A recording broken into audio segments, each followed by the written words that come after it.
Hey guys, what's up? I'm Rohit Khurana, host of Intellect Digest, and this is my review of the Phicomm Passion P660. Let's get started. I'll start with the design and build quality of the phone, and I must tell you that this phone impresses me a lot when it comes to build. The material choice, the feel of the phone in hand, the overall texture as well as use of metals on the side, the unibody design makes it look really good.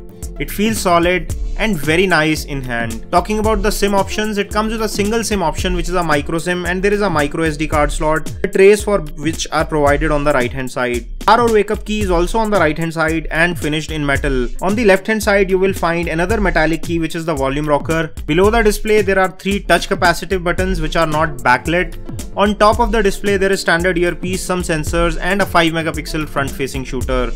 On the rear of the camera you will find a 13 megapixel camera with autofocus, LED flash and secondary mic hole next to the camera module. On top of the phone there is 3.5mm audio port, and on bottom there is a charging port and primary microphone hole. Coming to the display quality, it does have a nice panel which is high resolution, but the quality of panel is just about average. I would not say that it's bad, but it's not brilliant either. It's somewhere in the middle. Talking about the audio or speakerphone quality, it's fairly loud and crisp. The audio quality is very impressive, but the speaker has been provided on the rear, and if you place it flat on a table, the sound will get muffled. Talking about cameras, it gets a 13 megapixel rear shooter, but that's just about numbers. When we take pictures, we find that there is graininess and lack of details. So the rear facing camera fails to impress us. Talking about the front facing camera, it is not a different story here as well.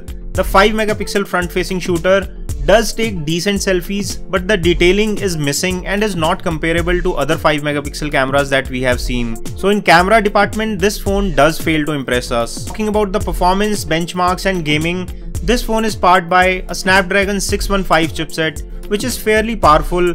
It's a moderate level of chipset, but there are heating issues. The performance is decent, the gaming experience is also good, but the phone does heat. But Snapdragon 615 chipset is not very well optimized for heavy gaming or heavy applications, and it tends to heat up when thrown with heavy applications. This phone gets 2 GB of RAM, which is sufficient for running most of the applications, and it handles multitasking also very well. The interface is simple, the phone is responsive, but it runs Android KitKat 4.4 and is not yet on Lollipop. It lacks support for moving apps to SD card, and it also does not support USB OTG cable. But one thing worth appreciating is that there is little to no bloatware on this phone. Internet browsing experience is also fairly good on the phone. There is a 2300 mAh battery on this phone, which should last you through the day if you're a light user. If you're a moderate to heavy user, you may have to charge it before the end of the day. And last but not the least, pricing and value for money. Priced at around 11,000 rupees, this phone gets competition from the likes of Eureka, Lenovo K3 Note, Lenovo A7000 and many such phones which fare better when it comes to display as well as camera quality. However, this phone on paper gets higher resolution display, higher resolution cameras, but the performance fails to impress us. So in my honest opinion, it is not a very high value for money. If I have to rate it out of 10, I'll give it a moderate 7. There are phones in the price segment which offer better overall value for money. This is all we have on this review. I hope you enjoyed watching this video.